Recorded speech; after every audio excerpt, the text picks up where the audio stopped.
सत साहेब जी, सभी भगत भाइयों को, भगत जियो, आप सभी से मेरा निवेदन है कि आप सभी परमात्मा के इस पवित्र ज्ञान को फैलाने में सहयोग करें। मेरी वीडियोस को लाइक और शेयर करें और फेसबुक पर फॉलो और यूट्यूब पर सब्सक्राइब करें। सत साहेब जी। प्राप्त करने देता है। कौन सा भोजन? आत्मा की खुराक परमात्मा की भक्ति है। इससे भी हमें वंचित रखता है। आप जब तक आपको ये ज्ञान नहीं प्राप्त हुआ था, ये भक्ति नहीं मिली थी, आप किसी भी भक्ति से संतुष्ट नहीं थे। किसी भी भक्ति से कितना जप कर लेते, आपको कोई संतुष्टि नहीं थी। और इस आध घंटे का जोटा अगर आपका 1 घंटे का भी अवसर लग जाए ये भक्ति करने का, आप तृप्त नजर आते हो। ये वो अनमोल धन आपको प्राप्त हो गया है। तो गीता जी के ज्ञान को आपको कल सुनाएंगे। अब समय 2 घंटे के करीब हो गया है। बोलो सतगुरुदेव की जय।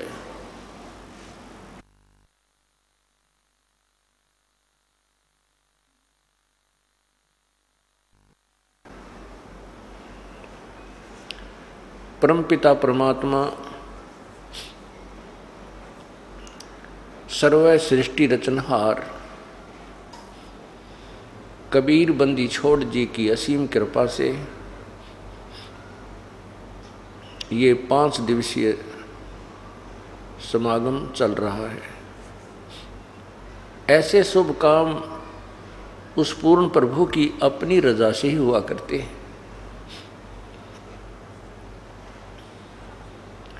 और ऐसे शुभ समागम में बहुत ही पुण्यात्मा, बहुत ही अच्छे संस्कार वाली आत्माएं पहुंच पाती हैं। कहते हैं सकल पदार्थ हैं जगमाही और भाग्य बिना नर पावत नाही।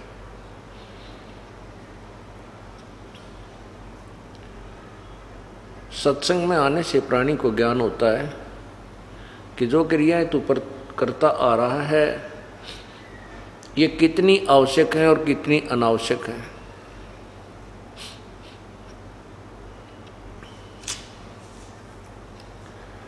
और सत्संग के वचनों को सुनकर ये प्राणी फिर अपना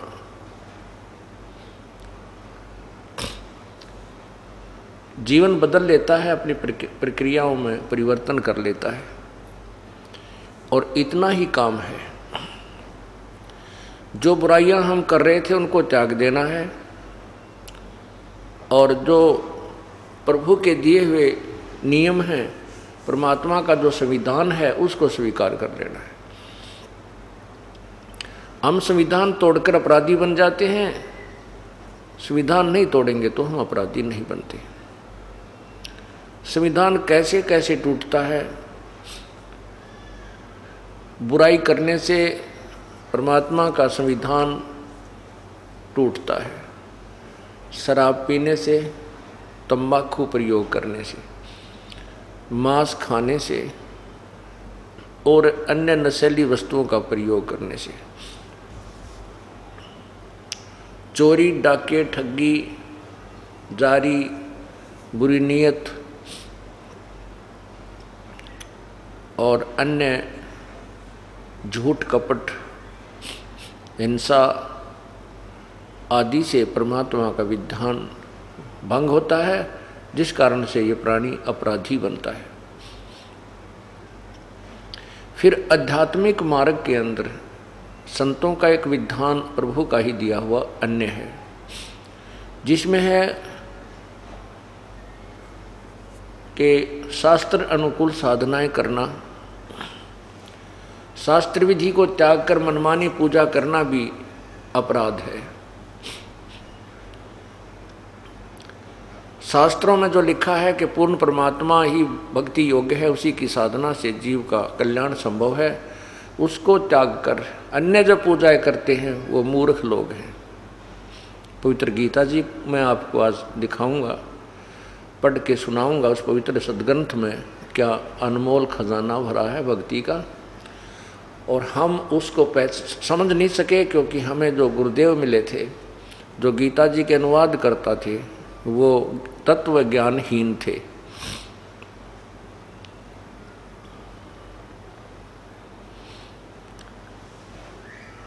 फिर जब आप सत्संग में आते हो, गुरुदेव से उपदेश प्राप्त कर लेते हो, एक और विधान है, उसकी कुछ धाराएं और हैं उसी संविधान की।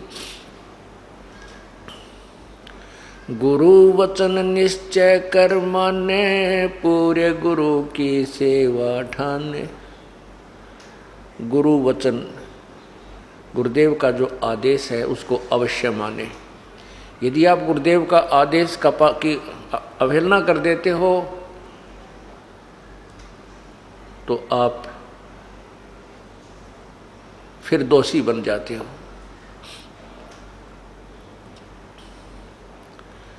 गुरुजी क्या आज्ञा देंगे आपको? गुरुजी आज्ञा देंगे शराब नहीं पीना, तम्बाकू नहीं पीना, चोरी नहीं करना बेटा, बेटी, शुभ कर्म करना, मन कर्म वचन से भी किसी का बुरा नहीं सोचना, राग द्वेष को समाप्त करना। धीरे धीरे कम हो जाएगा, एकदम तो नहीं होता। सत्संग के जो वचन हैं, भक्ति है, ये ट्रीटमेंट है इन सभी विकारों को धीरे धीरे नॉर्मल करने का। कई भक्तजन कहते हैं कि हम तो नाम जप लेंगे, काम क्रोध मोह लोभ अहंकार पर काबू पा लेंगे। वैसे क्या नाम लेना? नहीं, ये उनकी भूल है। यदि काम क्रोध मोह लोभ अहंकार पर नाम लेने से पहले काबू आ गया तो भक्ति करने की आवश्यकता है को नहीं। फिर तो वो परमात्मा तुल्य यानी देव स्वरूप आप हो गया। हाँ, नाम लेने से पहले जो विकार त्यागने हैं वो है सुल्फा, शराब, मांस, तम्बाकू, सिगरेट, बीड़ी आदि के माध्यम से जो भी हम प्रयोग करते हैं, इनको त्याग दोगे, ये भी बहुत ही आपकी बहादुरी है। ये भी आपसे नहीं छूटेंगे, नहीं त्यागे जा सकते हैं। आशीर्वाद संत का चाहिएगा। उस आशीर्वाद कई प्रकार से काम करता है। एक तो आपकी नीत साबित हो जावे, मैं बुराई त्यागना चाहता हूँ और आपका उपदेश लूँगा। हे परमात्मा, हे प्रभु, हे कबीर देव जी, और साथ में उन्हीं के नुमाइंदे अपने जिससे वो उपदेश लेना चाहते हैं उस संत को भी साथ रखे और कहे कि मैं उपदेश लेना चाहता हूँ, मेरी बुराई नहीं छूट रही है, हिम्मत दो प्रभु। तब परमात्मा का आशीर्वाद उस बच्चे तक पहुँचेगा। यदि उसकी नीत साबित है, वो त्यागना चाहता है, तो प्रभु जरूर मदद कर देगा और छुड़वा देगा। परमेश्वर की कृपा बिना या बीड़ी भी ना छूटे। बीड़ी तो सबसे कमजोर शत्रु है इस जीव का, यह ना छूटा उस परमेश्वर की रजा बिना। अब जो भक्त, जैसे कल आपको बताया था कि जो पुण्यात्मा पिछले जन्मों में कभी परमेश्वर की साथ रही हैं, शरण में रही हैं, वो स्वयं आए हैं या अपना कोई संत भेजा है, तो वो पुण्यात्मा से आज कितनी बुराई कर रही हैं। शराब भी रोज पिया करती, सुल्फा भी पीती थी, मांस भी खाती थी, तम्बाकू बीड़ी का भी प्रयोग करते थे, और जिस दिन से उपदेश लेने की ठानी, परमात्मा ने तुरंत चांदना कर दिया, उनकी सब बुराई छुटवा दी। अब उनको उनसे बांस आती है, बदबू आती है, दुर्गंध आती है। किससे? शराब मांस तंबाकू से। और फिर वो क्या बताते हैं जी, नाम लेने से पहले भी हम दुखी थे शराब और बीड़ी तय। बीड़ी से दुखी कैसे थे कि लेटते बीड़ी पीने दिल करता, लेटते बीड़ी लाते या सिगरेट लगाते, और वो बीड़ी ऊपर झटका कपड़े ने खराब कर देती। एक बार तो रजाई में आग लग गई, घरवाला ने भी गड़िया, लेकिन बीड़ी फिर भी ना छुट्टी। फिर कई बार दुखी होकर के शाम ने तोड़ देता, बंडल के बंडल ने तोड़ के और बाहर फेंक देता। बीड़ी साथ होगी ही नहीं तो आप पे छूट जाएंगी।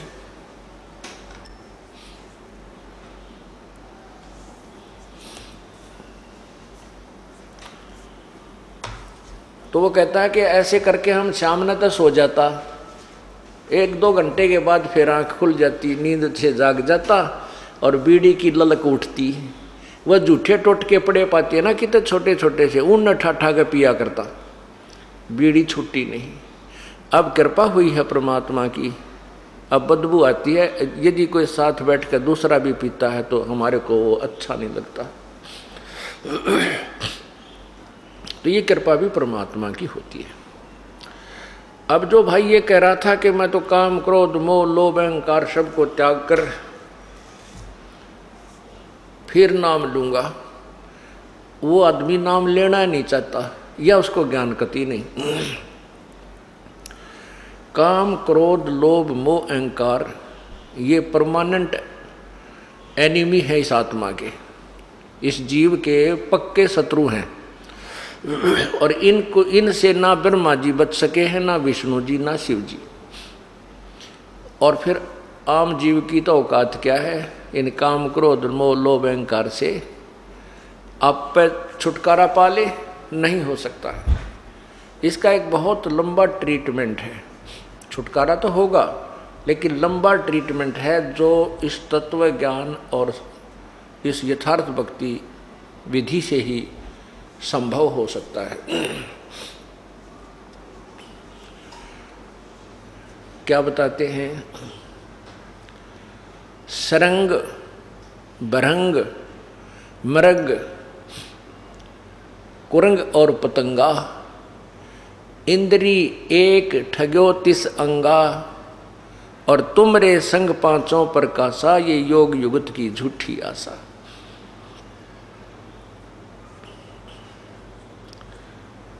क्या बताते हैं कि शब्द स्पर्श रूप रस गंध, ये 5 विकार जीव का लगा रखे हैं इस काल भगवान ने। क्यों लगा रखे हैं?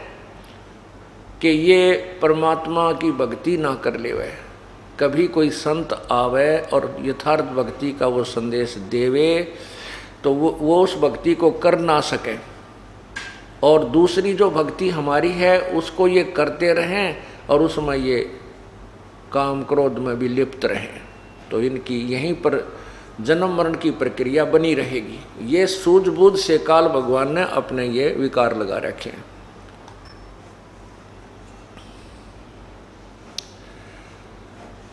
एक शब्द स्पर्श, शब्द होती है अच्छी मीठी सुरीली आवाज की चाह, ये शब्द का ये गुण है। शब्द स्पर्श रूप रसगंध आदि ये 5 विकार हैं। तो बढ़िया सब गाने बजाने अच्छी आवाज को सुनने की जो चाह है वो विकार शब्द विकार कहलाता है। एक मृग होता है कुरंग, उसके अंदर ये एक विकार है जो उसकी जान का शत्रु बन जाता है।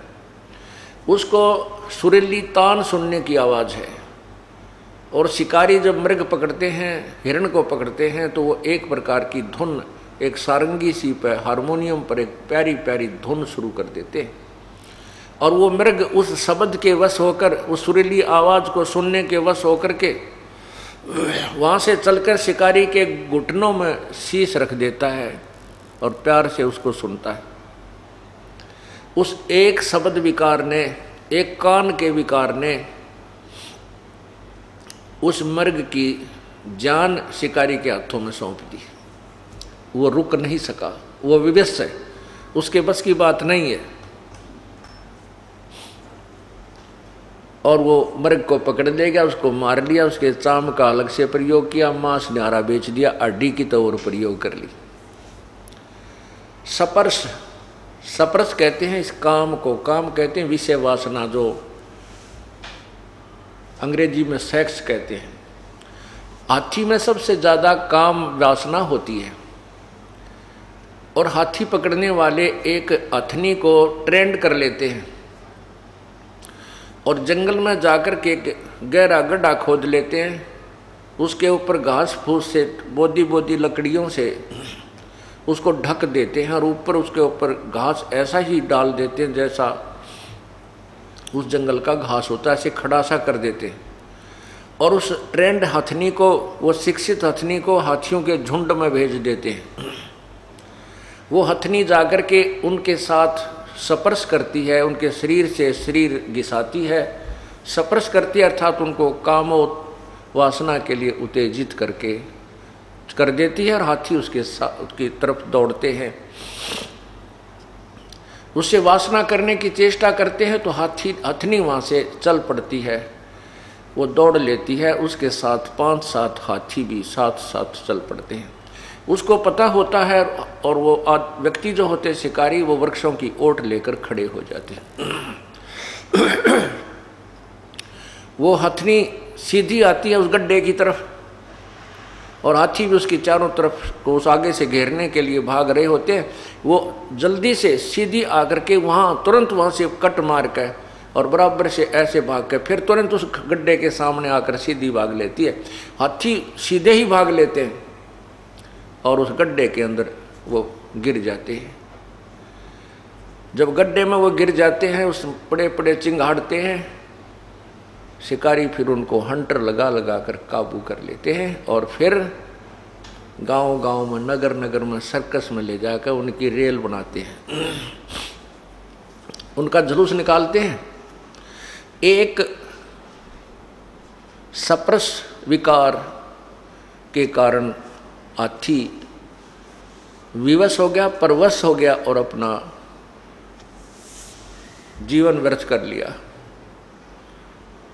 हाथियों को मारकर भी उसकी खाल, हाथी का दांत, पता नहीं क्या प्रयोग करते हैं। फिर रूप, एक जैसे शाम को लाइट जले थी, इस पर कितने ये कीट पतंग उड़ उड़ कर टक्कर मार रहे थे। ये रूप विकार है इनके अंदर। पतंग दीपक के ऊपर जाकर के उस रोशनी के वश होता है, उसका रूप के ऊपर उसकी कसक है और रूप के ऊपर आसक्त हो जाता है और दीपक के ऊपर जाकर गिर जाता है, गिरते ही जल के मर जाता है। ये हजार की वोल्टेज की ट्यूबें जग रही हैं, इनके ऊपर ये मक्खियाँ, ये पतंग जाते हैं और वहाँ मर जाते हैं। एक विकार ने, रूप के ऊपर आकर्षित होने वाले विकार ने उस पतंग की जान ले ली। शब्द सप्रश रूप, अब रस। रस माने जीव का स्वाद। जीव के स्वाद के वश मछली होती है। मछली पकड़ने वाला क्या करता है, एक मांस का टुकड़ा एक कांटे में डाल लेता है, उस कांटे का, उस हुक का एक लेता है और उसको पानी में छोड़ देता है, रस्सी अपने हाथ में रखता है। वो मछली उसको खाने के लिए एकदम दौड़ती है, वो हुक उसके गले में अटक जाता है और वो ऐसे झटका देता है शिकारी, मछियारा, वो मछली बाहर आके गिरती है।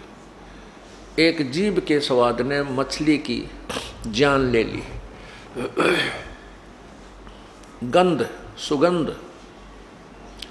भंवरा जो होता है, भंवरा जो फूलों के ऊपर सुगंध लेता फिरता है, वो इतना वश होता है गंध लेने के, सुगंध लेने के, कि फूल के ऊपर बैठ जाता है और वो इतना बेसब्रा हो जाता है, उठता नहीं।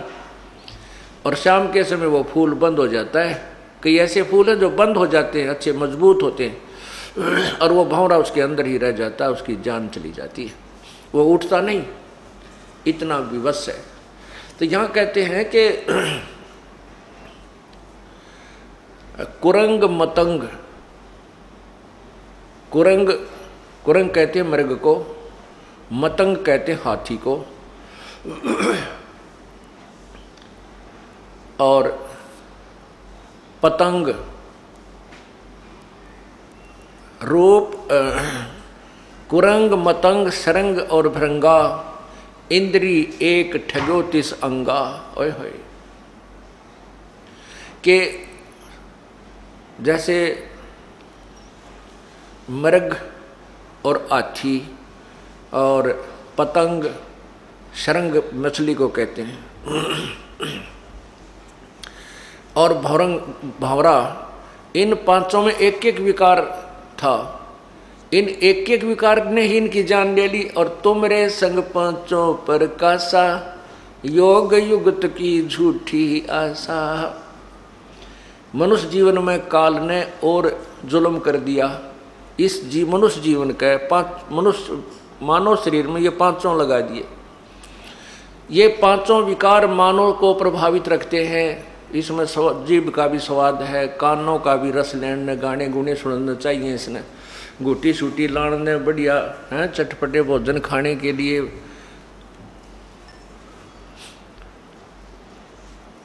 और विषय वासना भी कोई अंत ही नहीं इसके इस शरीर में। परमात्मा कहते हैं हमें समझाने के लिए,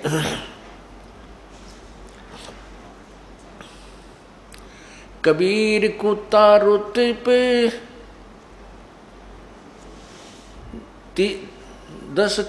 30 दिन रहे उजासे,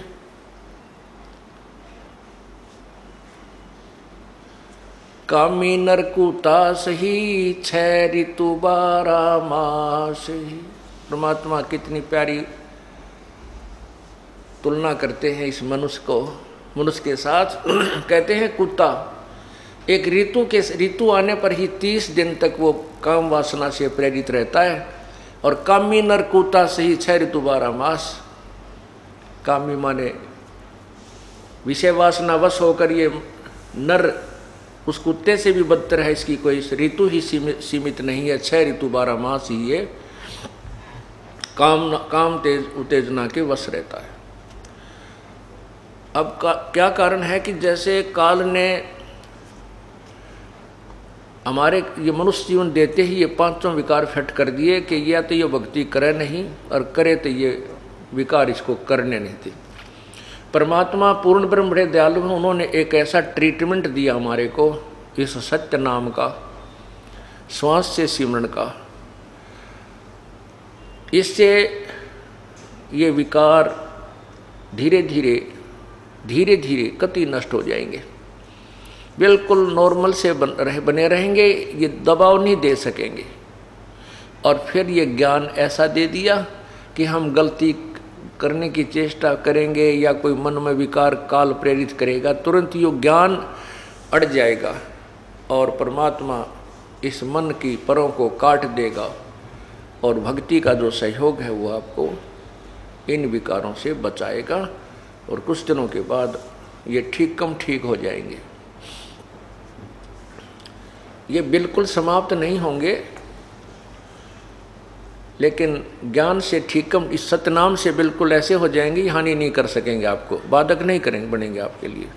परमात्मा कोई गलती नहीं होने देगा आपसे, कोई ऐसी परिस्थिति पैदा कर देगा जो ये मन तो ये काल है, ये तो 21 ब्रह्मांड का भगवान है, ये ब्रह्मा विष्णु महेश के साथ भी इसने खूब ऐसी घटनाएं घटा दी जो आज तक शोभनीय नहीं लगती हैं, लेकिन संत के साथ इसकी नहीं बसाओगी। कैसे? जैसे भगवान शिव ने जब ये देखा कि पार्वती जी ने श्री रामचंद्र जी का रूप बनाकर ना सीता जी का रूप बना करके और श्री राम की परीक्षा ली थी, और श्री राम ने उनको पहचान लिया था कि आप तो दक्ष पुत्री देवी हो, आप सीता नहीं हो। और भगवान शंकर ने मना किया था कि आप सीता रूप मत बनाना, श्री रामचंद्र की परीक्षा मत लेना, क्योंकि श्री रामचंद्र जी सीता के वियोग में रो रहे थे, दहाड़े मार रहे थे, पशु पक्षी पेड़ों से भी पूछ रहे थे, जिसमें सीता जी का अपहरण रावण ने कर लिया था, श्री राम को पता नहीं था। उसमें भगवान शिव ने कहा था, पार्वती ने पूछा था ये आदमी क्यों रो रहा है? भगवान शंकर ने कहा ये आम मनुष्य नहीं है, ये भगवान विष्णु अवतार श्री रामचंद्र जी हैं, इनकी पत्नी को कोई उठा ले गया है, अपहरण कर ले गया, उस वियोग में ये रो रहे हैं। तो पार्वती जी ने कहा था कि भगवान रोते थोड़े ही हैं, मैं नहीं मानती ये विष्णु जी हो सकता है, मैं इसकी परीक्षा लूँगी और सीता रूप बना कर जाऊँगी। शिव भगवान ने कहा था कि तू सीता रूप मत बनाना पार्वती, तब तो उसने कह दिया नहीं बनाऊंगी। भगवान शिव के इधर उधर होते ही तुरंत सीता रूप बनाया और श्री राम की परीक्षा लेने पार्वती जी पहुंच गई। जाते ही रामचंद्र जी ने कह दिया, हे दक्ष पुत्री माया, भगवान शिव को कहाँ छोड़ाई, अकेली कैसे आ गई। इस बात से वो बहुत शर्मिंदा हुई और कहा आप तो सचमुच विष्णु भगवान हैं, ये मेरी ही गलती थी। शिव भगवान ठीक है आपको प्रणाम कर रहे थे। जब वो वापस आई तो अंदर से मन काल ने प्रेरित कर दिया भगवान शिव को कि ये अवश्य गड़बड़ करके आई होगी। उसने कहा कि तू सीता बन के परीक्षा लेकर आई है। वो नाटी भी इतना मन ने को नहीं परीक्षा ली, नहीं तू झूठ बोलती है, मेरी आत्मा नहीं मान रही है, तू गई है। फिर उसने भी स्वीकृति दे दी, हाँ जी मैं गई थी। इस बात से भगवान शिव ने एक तो ये कहा कि तू अब मेरे बड़े भाई की पत्नी का रूप बना लिया, अर्थात मेरे लिए माता के तुल्य होगी, स्वीकार्य नहीं है, मैं तुझे तेरे से पत्नी व्यवहार नहीं करूँगा। और दूसरे मन में यह आके मैं पार्वती से प्रिय इस जग में किसी को नहीं मानता था और इसने भी मेरे को डिसीव कर दिया, धोखा दे दिया। इसलिए मुझे स्त्री की चाह किस लिए हुई कि मेरे अंदर वासना है, काम वासना, मैं इसी को नष्ट कर दूंगा, मुझे चाह ही ना पड़ेगी जो मुझे धोखा दे सके और भक्ति में बाधक बन सके। इस विचार से भगवान शिव ने 88,000 वर्ष तक इस एक विकार को नष्ट करने के लिए तप किया, सप्रश विकार को। 88,000 वर्ष तप करने के बाद कहते हैं कामदेव को भी फूंक दिया, जला दिया, सब कुछ कर दिया। और भगवान शिव ने सोच लिया कि अब तू वासना रहित हो गया है, तेरा विकार समाप्त हो गया। कबीर परमात्मा कहते हैं विकार मरा मत जानियो जो भूबड़ में आग। जैसे अंगार होता है और उस आग को दबा देते हैं, अग्नि के जैसे उपला होता है, उपले को जला करके वो आग पूरा अंगार बन जाता है और उसको राख में दबा देते हैं कि काफ़ी देर तक ये रहा रहेगा। तो उससे ऊपर से तो ऐसा हो जाता है जैसे बिल्कुल समाप्त हो गया, इसमें राख रूख लग के, और उसको ऐसे हिलाते हैं ना तो अंदर से पूरा धंधकता मिलता है। तो परमात्मा ने कहा है कि विकार मरे मत जानियो जो भूबड़ में आग, पहले से भी तेज धंधकती पावेगी। कैसे ना जो साधना तुम कर रहे हो उनसे नहीं मरेंगे, उनसे तुम मान लेते हो कि हमने कुछ सफलता प्राप्त कर ली, लेकिन वो सफलता नहीं, वो तो दुबक गया है तुम्हारा, जो दबा है थोड़े से दिन तक। और जो सतनाम और इस विधि से जो साधना की जाती है ये परमानेंट ट्रीटमेंट कर दिया जाता है। अब काल भगवान जो ज्योति निरंजन ब्रह्म है उसको चिंता बनी रहती है कि यदि कोई व्यक्ति, यदि ये मानव या प्राणी अपनी वासना को कंट्रोल कर लेंगे तो संतान उत्पत्ति कैसे होगी, और संतान उत्पत्ति नहीं हुई तो मैं 1 लाख मानव शरीरधारी प्राणियों के शरीर के मैल को कैसे खाऊंगा। इस दृष्टिकोण से वो किसी को भी विकार रहित नहीं होने देता। ये उसकी मजबूरी है और एक भयंकर जाल है। तो कुछ दिनों के बाद उस काल ने प्रेरणा कर दी भगवान शिव के अंदर कि मैंने सुना है कि जिस समय हमने सागर मंथन किया था, सागर मंथन के समय कहते हैं मैंने तो विष ले लिया था, मुझे तो नशा बन गया था, ध्यान नहीं, और राक्षसों ने अमृत के कलश को ले लिया था। भगवान विष्णु ने एक मोहनी रूप बनाकर, सुंदर स्त्री का रूप बनाकर, नाच कूद कर, डांस डूंस करके, अच्छे गाने गा करके उनको मदिरा पिला दी थी। मदिरा का कलश उनको दे दिया, मदिरा पिला दी थी और अमृत के कलश को ले आया था, नहीं तो देवता वो राक्षस अमर हो जाते और देवताओं को सदा दुखी करते। तो उनके मन में तो लोग कहते हैं कि भगवान विष्णु जब मोहनी रूप बना रखा था स्त्री का, बड़े सुंदर लग रहे थे, बहुत ही खूबसूरत। तो उस शिव जी के मन में यह प्रेरणा कर दी काल ने कि आज भगवान विष्णु से मैं वो मोहनी रूप देखूंगा और ये देखना चाहूँगा भगवान कितने सुंदर लग रहे थे मोहनी रूप बना के। इस उद्देश्य को लेकर के भगवान विष्णु के लोक में भगवान शिव चले गए। कुशल मंगल हुई। आने का कारण पूछा विष्णु जी ने, शंकर भगवान ने अपना उद्देश्य आने का बता दिया कि मैं आपका वो मोहनी रूप देखना चाहता हूँ जिस समय आपने सागर मंथन के समय बनाया था। विष्णु जी हंसने लगे, कहने लगे भोलेनाथ वो कोई समय था, मोहनी रूप बना लिया, बार बार थोड़े ही औरत बना जाता है, वो तो कोई समय था भाई। शंकर भगवान बोले नहीं नहीं भगवान, मैं तो बैठ गया आपके द्वार पे, जब तक मोहनी रूप नहीं दिखाओगे मैं नहीं जाऊं। भगवान विष्णु ने सोचा ये तो भाई पक्का दुनका है, 88,000 वर्ष तक बैठा रहा, और जय मैं इसको यहाँ से नहीं, कोई इसका उद्देश्य पूरा नहीं करूँगा तो ये बैठ जाएगा यहाँ पर ना, मेरा कितने दिन बैठा रहेगा। भगवान विष्णु कहने लगे कोई बात नहीं, कुछ देर में मैं आपको मोहनी रूप दिखाता हूँ, आप बैठो यहाँ। यूँ कह करके अपने मकान महल में चले गए। उधर से अंतर्ध्यान होकर के जहाँ शिव जी अकेले बैठे थे बाहर बरंडे में, आगे सामने मैदान और बाग बगीचा था, विष्णु जी एक सुंदर इस लड़की का रूप बना करके एक पेड़ के नीचे खड़े हो जाते हैं जिसमें ऐसे वस्त्र थे जो अर्धनग्न शरीर हो। शिव जी ने इधर देखा, कोई दिखाई नहीं दे रहा था, उठ के उस स्त्री की तरफ चल पड़े और वो लड़की आगे आगे चलने लगी। शिव जी ने भी लंबी लंबी कदम रख के उसके हाथ पकड़ लिया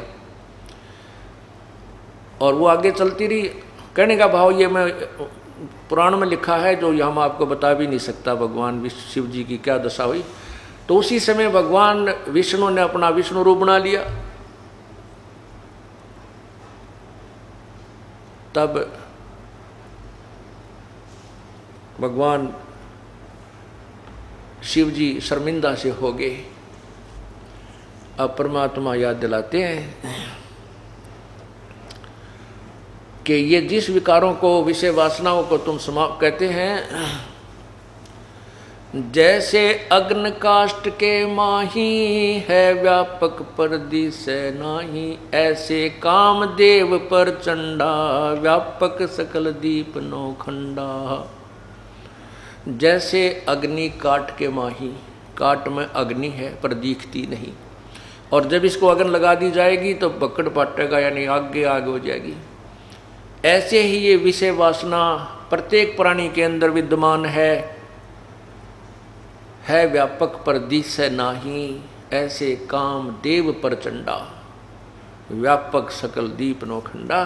तो यहाँ कबीर परमेश्वर जी बताते हैं कि तुमरे संग पांचों पर कासा, ये योग युगत की झूठी आशा। तुम्हारे अंदर ये पांचों विकार विद्यमान है, तुम योग युगत यानी विकार खत्म करने की, आप कहते हैं योग विकार खत्म करके ही योग युक्त हुआ जाता है।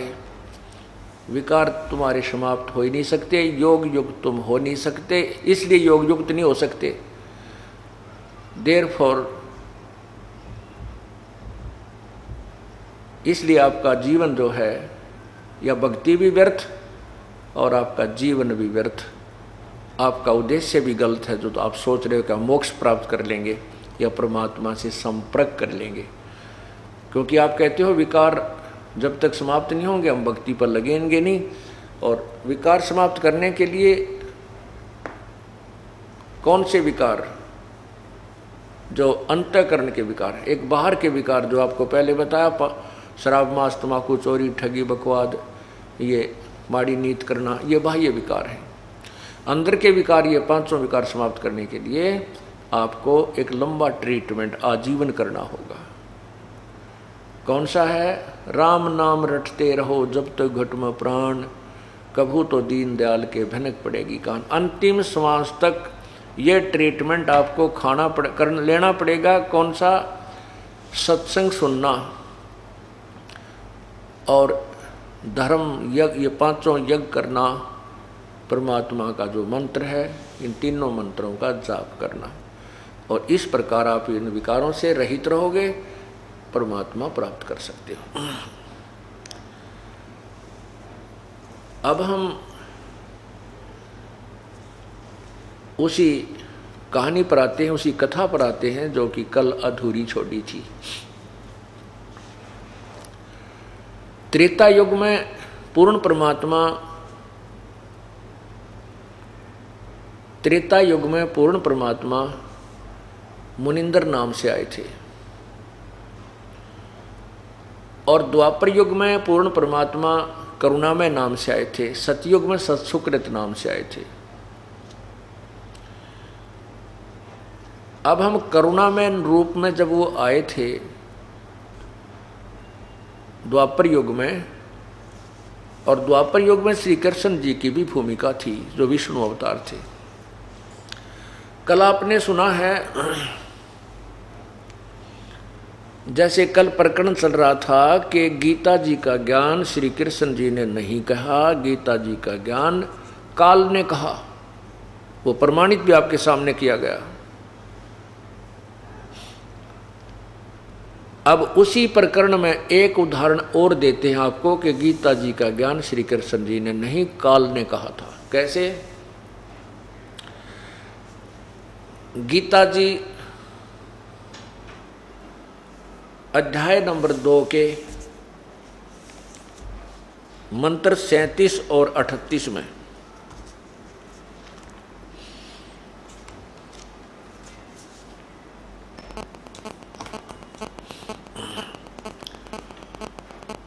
लिखा है कि गीता ज्ञान दाता अर्जुन को कह रहा है कि अर्जुन, या तो तू युद्ध में मारा जाकर स्वर्ग को प्राप्त होगा, अथवा संग्राम में जीतकर पृथ्वी का राज्य भोगेगा। इस कारण हे अर्जुन, युद्ध के लिए निश्चय करके खड़ा हो जा, यानी युद्ध कर ले। 38 श्लोक में, अध्याय नंबर 2, गीता जी के अध्याय नंबर 2 श्लोक 38 में फिर कहा है कि जय पराजय, लाभ हानि, सुख दुख समान समझकर इसके बाद युद्ध के लिए तैयार हो जा। इस प्रकार युद्ध करके तू पाप को नहीं प्राप्त होगा, अर्थात तुझे पाप नहीं लगेंगे। अब ये जो ज्ञान है गीता जी का, ये ज्योति निरंजन काल ने दी कहा है, और इसमें जो वेद प्लस में अपनी जो युद्ध कराने के उद्देश्य से जो ऊट पटांग ज्ञान, इसमें दोनों भर दिए। कैसे? जैसे गीता अध्याय नंबर 2 के श्लोक 38 में तो कह रहे हैं कि जय पराजय का लालच ना करके, लाभ हानि ने त्याग के और युद्ध के लिए तैयार हो जा, तू पाप नहीं लगेगा। और 37 में उससे पहले वाले श्लोक में कह रहा है यू काल भगवान कि अर्जुन, यदि तो युद्ध में जीत गया तो सारी पृथ्वी का राज भोगेगा, हार गया और जो मर गया तो स्वर्ग जाएगा। लालच और लोभ दोनों दे भी रहा है, बता भी रहा है कि लोभ तेरे को ये है, लाभ ये है, तेरे को लाभ है और कि तो जीत गया तो पृथ्वी का राज भोगेगा, मर गया तो स्वर्ग में जाएगा। क्योंकि युद्ध में यदि सैनिक सीने में गोली खाकर मरता है, पीछा नहीं हटता है, उसको कुछ समय के लिए स्वर्ग का समय मिलता है।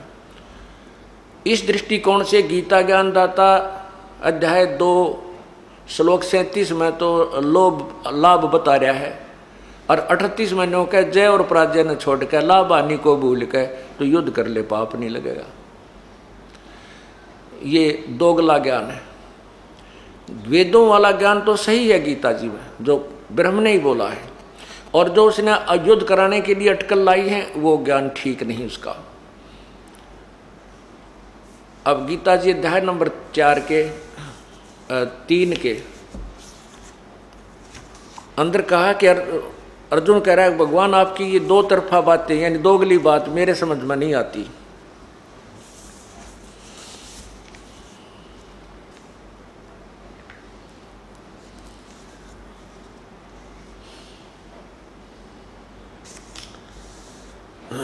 गीता अध्याय 5 के मंत्र 1 में श्लोक 1 में कहा है कि कभी तो आप कहते हो कर्म योगी से, कर्म सन्यासी से कर्म योगी अच्छा है, कभी आप ज्ञान को उत्तम बता रहे हो, तो आप ये दो तरफी आपकी बातें यानी दोगली बातें मत करो, एक निश्चय करके बात बता, निश्चय करके ज्ञान कहिए। क्योंकि अर्जुन सोच रहा है कि कृष्ण बोल रहा है, लेकिन कृष्ण के शरीर में वो काल बोल रहा था। अब हम क्या लेते हैं कि गीता जी अध्याय नंबर 2 के श्लोक 37 में कहा है कि युद्ध में जीत गया तो सारी पृथ्वी का शासन करेगा, हार गया मर गया तो स्वर्ग जाएगा। 38 में कहा है कि तुझे कोई पाप नहीं लगेगा तो युद्ध कर ले। तो अध्याय नंबर 11 के मंत्र 32 में कहा कि तू तो केवल निमित्त मात्र है, ये तो मैंने सारे मार रखे हैं, मैं काल हूं, मैं खाने के लिए सबको आया हूं। अब इस प्रमाण को प्रमाणित करने के लिए एक कथा सुनाता हूं। युद्ध के उपरांत पांडव विजयी हुए, कौरव हार गए, पराजित हुए। कुछ समय के उपरांत क्या होता है कि युधिष्ठिर जी को, जो पांडवों का बड़ा भाई था, उसको राजगद्दी पर बैठा दिया गया। कुछ समय उपरांत युधिष्ठिर जी को भयंकर सौपन आने लगे, बुरे बुरे सौपन आने लगे।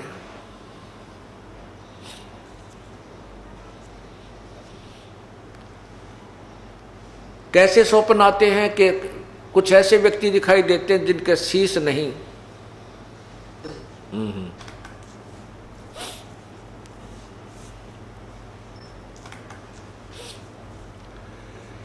अब वो ऐसे बुरे बुरे सौपन आने लगे जैसे सिर कटे हुए व्यक्ति घर में घुस रहे हैं, हाहाकार मच रही है, और ऐसा आवाज आ रही है जैसे युद्ध में शहीद हुए उन सैनिकों की विधवाएं रो रही हैं और उनके अनाथ बच्चे अपनी माँ से कि लिपट कर रो रहे हैं, माँ हमारा पापा, हमारे पिताजी, हमारे डैडी कब आएंगे।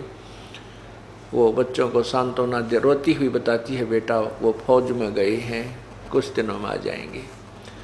और उधर से अपनी चूड़ियाँ फोड़ रही हैं और दुहागन हो रही हैं, टक्कर मार मार कर रो रही हैं और कह रही हो कि एक खूनी राजा तुझे क्या मिल गया, हमारे पतियों के खून को पीकर, उनके खून को पीकर आज तू शासन कर रहा है, उनका खून पी रहा है।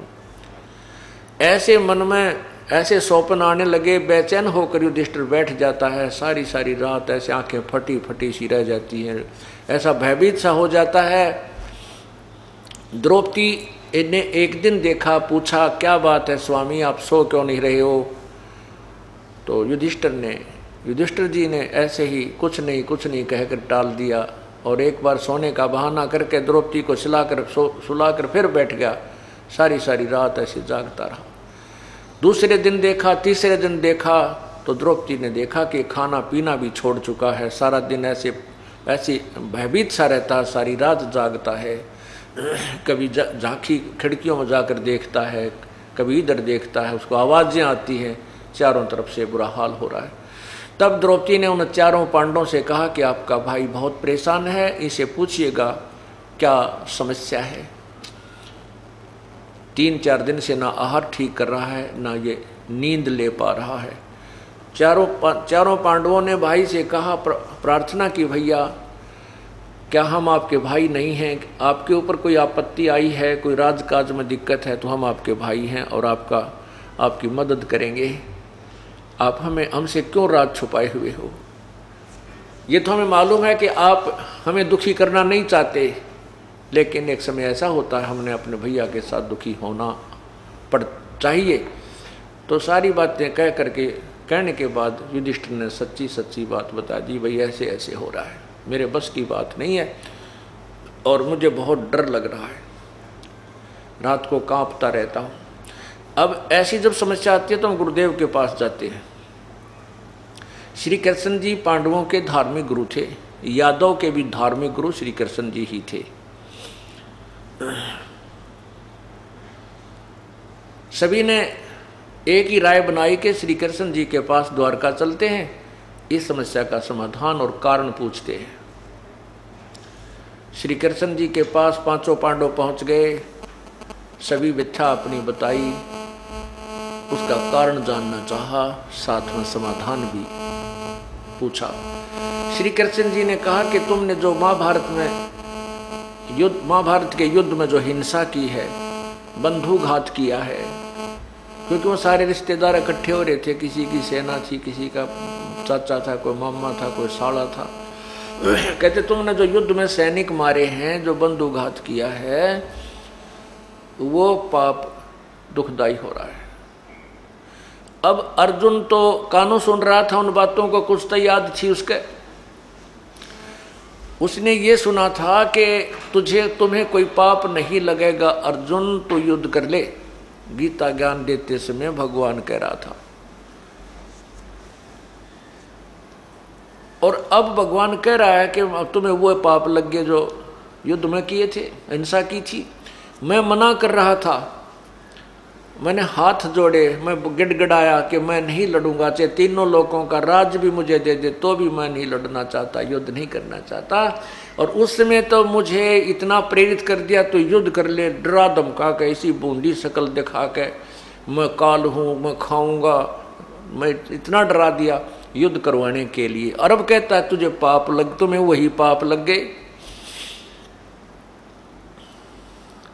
अब उस समय अर्जुन ने ये वाद विवाद करना उचित नहीं जाना। क्यों नहीं समझा कि यदि मैं अब भगवान श्री कृष्ण जी से ये पूछूंगा, विवाद करूंगा कि आप पहले गीता ज्ञान देते समय तो कह रहे थे कि तुम्हें कोई पाप नहीं लगेगा तो युद्ध कर ले, और अब आप कह रहे तुम्हें ये पाप लग गए, इसमें के जाल साजी थी तेरी, आपको क्या मिल गया ये जुल्म करवा के। इसलिए नहीं बोला कि भाई युधिष्ठिर ये सोचेगा कि जो अब समस्या क्या आ गई कि श्री कृष्ण जी ने उसका समाधान बताया था, इस दुख के निवारण का समाधान ये बताया था कि एक अश्वमेघ यज्ञ करो, और उस अश्वमेघ यज्ञ में पृथ्वी के सभी देवता, सभी ऋषि मुनि, सभी वर्गों के लोग, जितने भी ज़्यादा से ज़्यादा जीव आ सके, मानव शरीरधारी, उन सबको आमंत्रित कीजिए। स्वर्गलोक के देवताओं को भी आमंत्रित कर लीजिए, और फिर ये एक धर्म भंडारा कीजिए, और एक शंख रखा जाएगा, पंचजन्य शंख रखा जाएगा। वो शंख सभी के भोजन करने के उपरांत अपने आप आवाज करेगा, तो समझना तुम्हारी यज्ञ सफल होगी। यदि शंख ने आवाज नहीं की, भोजन सबने खा लिया, तो आपकी यज्ञ संपूर्ण नहीं हुई और आपका दुख निवारण नहीं होगा। अब इतने बड़े समागम, इतने बड़े अनुष्ठान में करोड़ों लाखों रुपए लगने थे, उस समय के लाखों रुपए। तो अर्जुन ने सोचा यदि मैं अब डिस्कस करूंगा, मैं वाद विवाद करूंगा श्री कृष्ण जी से, तो भाई युधिष्ठिर ये जानेगा कि इसमें लाखों रुपए लगने हैं, और भाई मेरे ट्रीटमेंट होने में प्रसन्न नहीं है। अब इनको पैसा लगता दिखाई दे रहा, इसलिए वाद विवाद करने लग गए। और अर्जुन को मालूम था कि युधिष्ठिर पक्का है धुन का। यदि इसके मन में ये बात आ गई कि इसलिए वाद विवाद हो रहा है कि कहीं खर्च ना हो जा, तो ये ट्रीटमेंट नहीं कराएगा, ये उपचार नहीं कराएगा और मर ही सकता है। अपने भाई के नेचर से परिचित होने करके, स्वभाव से परिचित होने करके अर्जुन नहीं बोला, और वो अंदर जो उठी थी एक प्रेरणा, उसको दाब लिया, दबा करके कहा प्रभु जो आज्ञा दोगे वही होगा। अब यज्ञ की तैयारी होगी, श्री कृष्ण जी भी आगे। उस यज्ञ में 33 करोड़ देवता, 88,000 ऋषि, 12 करोड़ विप्र ब्राह्मण, 9 नाथ 84 सिद्ध, ये महात्मा गोरखनाथ जैसे, मच्छंद्रनाथ जैसे,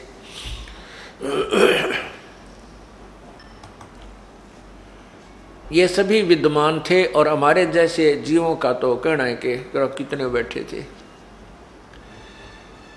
अब सभी ने भोजन कर लिया, शंख नहीं बाजा, शंख ने आवाज नहीं की। तो युधिष्ठिर जी बहुत मायूस हुए, श्री कृष्ण जी के पास आए और कहा प्रभु हमने घोर पाप कर रखा है, हमारा पाप समाप्त नहीं हो सकता, हमारा शंख नहीं बज सकता, ये शंख नहीं बजा इसलिए हमारी यज्ञ संपूर्ण नहीं हुई और हमारा पाप नहीं कटा, हमारा दुख निवारण नहीं हुआ। श्री कृष्ण जी ने कहा भाई ये जितने भी महापुरुष आए हैं इनमें कोई शंख बजाने वाला है ही नहीं। एक शंख बजाने वाला संत सुदर्शन नाम है, वाल्मीकि के घर उसका जन्म है। वो यहाँ आए तो तुम्हारा काम बने। अब युधिष्ठिर जी ने कहा कि कहाँ है प्रभु वो? श्री कृष्ण जी ने बताया कि काशी की तरफ, काशी के अंदर ऐसे ऐसे वो रहते हैं। अब श्री कृष्ण जी ने पूछा क्या तुम्हें उनको आमंत्रित नहीं किया? युधिष्ठिर जी ने कहा कि उधर भीम की ड्यूटी लाई थी, उस क्षेत्र में न्योता देने की, निमंत्रण देने की। भीम बुलाया। भीम से श्री कृष्ण जी ने पूछा कि क्या आप उधर गए थे? एक संत है, वाल्मीकि घर में जन्म है, सुदर्शन उनका नाम है, उनको आमंत्रित नहीं किया या क्या कारण है? तब भीम जी ने कहा जी मैं गया था उनके पास, लेकिन वो तो कुबोल आदमी है, उसमें तो अभिमान बहुत है। श्री कृष्ण जी ने कहा कि क्या वार्ता हुई, सच्ची सच्ची बताना। अब क्या, जब श्री भीम जी भगवान के प्यारी आत्मा सुदर्शन जी को आमंत्रित करने के लिए उनकी झोंपड़ी पर पहुंचे, तो भीम ने कहा कि मैं युधिष्ठिर राजा का भाई हूं, हमने एक अश्वमेध यज्ञ करना है, महात्मा जी आप भी हमारे वहां आइएगा।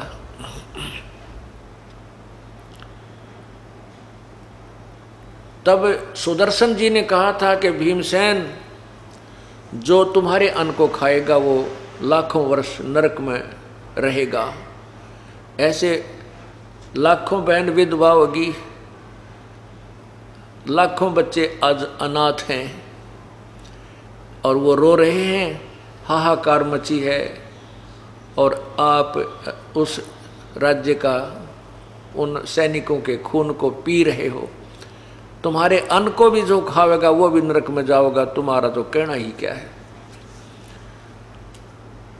और मुझे ले चलना है तो जो अश्वमेध तुम कर रहे हो, ऐसी ऐसी 100 अश्वमेध यज्ञों का फल मुझे दे दीजिए, फिर मैं तुम्हारे अन्न को ग्रहण करूंगा।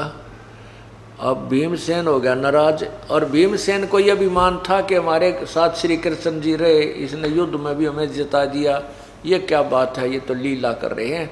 श्री कृष्ण जीते से ही हमारी एक संपूर्ण हो जाएगी, और यो एक ना होगा तक के कीड़ी की टांग टूटे है, ना आने दे।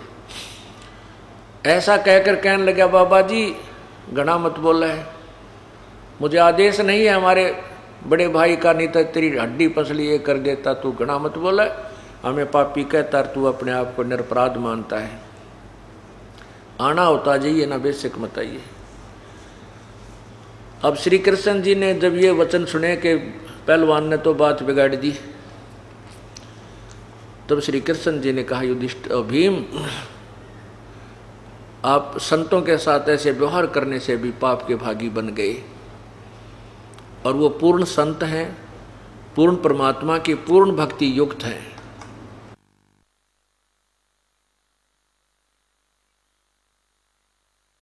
सत साहेब जी सभी भगत भाइयों को, भगत जियो आप सभी से मेरा निवेदन है कि आप सभी परमात्मा के इस पवित्र ज्ञान को फैलाने में सहयोग करें। मेरी वीडियोस को लाइक और शेयर करें और फेसबुक पर फॉलो और यूट्यूब पर सब्सक्राइब करें। सत साहेब जी।